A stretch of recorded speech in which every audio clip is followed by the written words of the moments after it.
미국에서도 올해도 그렇고 점점 더 인공지능 즉 AI 기반 기술이 발달해서 이것이 과연 대통령 선거에 영향을 줄 수 있느냐, 준다고 하면 어느 정도의 영향을 줄 것인가, 이런 우려의 목소리가 나오고 있습니다. 그래서 좀 더 이 부분을 살펴보면 바로 이러한 생성형 AI 도구를 통해서 미국 대통령 선거와 관련된 허위 정보의 유포 가능성이 있는 그런 이미지가 생성되어 있다는 지적이 많이 나오고 있습니다. 온라인 혐오 발언을 감시하는 비영리 단체 디지털 혐오 대응센터가 바로 오늘 6일 공개한 보고서 내용인데요.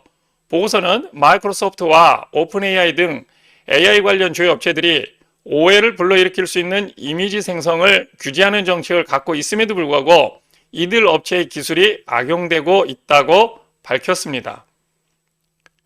즉, 대선을 앞두고 AI 기술을 이용한 가짜 사진들이 광범위하게 돌아다니는 거죠. 바로 위의 보고서는 올해 11월 대선을 앞둔 상황에서 이러한 생성형 AI 도구를 활용해서 조 바이든 대통령이 병상에 누워있는 사진이나 선거관리위원들이 투표기기를 부수는 이미지 등이 유통되면서 우려를 키우고 있다고 밝혔습니다. 보고서는 이 같은 AI 생성 이미지가 사진 증거 역할을 할 가능성이 있다며 허위 주장을 악화시켜 선거의 무결성을 유지하는 데 심각한 도전이 될 수 있다고 지적했습니다. 그래서 우리나라에서는 이번에 AI를 이용한 바로 그러한 선거운동을 할 수 없도록 이렇게 규제를 했는데요. 미국은 단일한 법으로, 연방법으로 그런 규제가 아직 만들어지지 않고 있습니다. 그래, 우리하고 체제가 다르기 때문에 이런 부분들이 민주주의며 선진국임에도 불구하고 많은 그런 논란이 생기고 있는 겁니다. 그러면 바로 디지털 혐오 대응센터라고 하는 것이 이런 문제점을 어떻게 확인하고 있는지 한번 우리가 알아보도록 하겠습니다. 바로 이러한 디지털 혐오 대응센터가 AI 도구들을 직접 테스트했습니다. 오픈 AI의 요즘 유명한 것이죠. 챗 GPT 플러스, 또 마이크로소프트의 이미지 크리에이터, 미드 저니, 스테빌리티 AI의 드림 스튜디오 등이 시험 대상이었습니다. 이들 도구는 텍스트를 입력하면 이미지를 생성하는 기술을 보유하고 있는데요. 예를 들어 학교에 가는 길가에 꽃이 많이 펴 있다라는 문장을 써놓으면 그 글의 내용이 그림으로 생성되는 기술입니다. 즉, 사람들의 상상력을 현실로 만들어주는 첨단 기술인데, 문제는 이 기술이 사실이 아닌 것을 실제 사진처럼 만들어낼 수 있다는 거죠. 이 디지털 혐오 기술 연구센터는 테스트 결과 선거 관련 이미지가 41% 생성됐는데, 특히 쓰레기통에 버려진 투표용지 같은 선거 부정을 묘사하는 사진을 요청하는 텍스트에서 가장 취약했다고 밝혔습니다. 한편 챗 GPT 플러스와 이미지 크리에이티의 경우 조 바이든 대통령과 도널드 트럼프 전 대통령 등 주요 대선 후보자들의 이미지를 요청했을 때 이를 차단하는 데 성공했다고 보고서는 얘기하고 있습니다. 특히나 그러면 선거 관련 이미지 생성에 취약한 도구가 있을까요? 네, 위에서 말씀드린 여러 가지 중에서 특히 미드 저니의 경우가 65%에서 오해의 소지가 있는 이미지가 생성됐다고 지적됐습니다. 연구진은 일부 사람들이 이런 정치적 콘텐츠를 만들기 위해 미드 저니를 사용하고 있다는 증거가 있다고 밝혔습니다. 지난해 경찰에 체포된 트럼프 전 대통령의 사진이 온라인상에서 돌아서 논란이 됐는데요.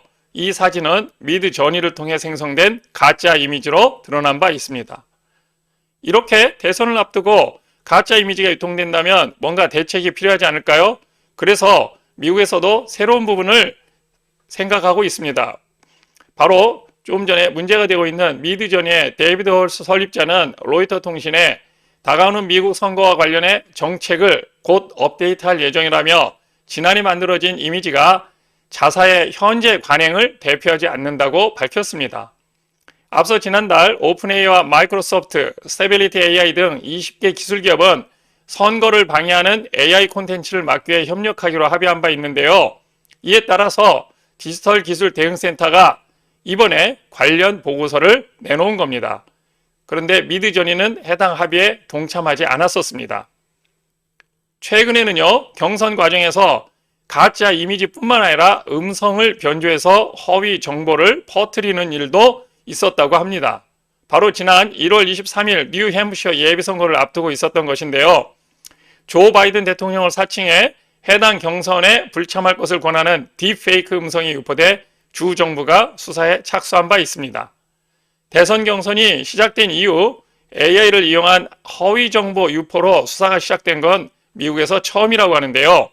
이렇게 AI 기술이 민주주의에 위협이 될 수 있다는 경고가 현실화되면서 해당 기술 규제를 요구하는 목소리 또한 점점 더 커지고 있습니다.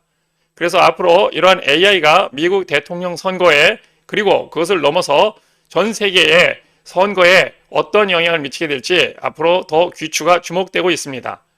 오늘은 지금 트럼프 전 대통령과 바이든 대통령 간의 슈퍼 화일 경선 결과와 AI를 통한 새로운 이러한 선거 전략이 수립되고 있다는 것을 우리 같이 만나보고 살펴봤습니다. 오늘은 여기까지 미국 대통령 선거 살펴보도록 하겠습니다. 재미있게 보셨다면 구독과 좋아요, 알림 설정 부탁드리겠습니다. 감사합니다.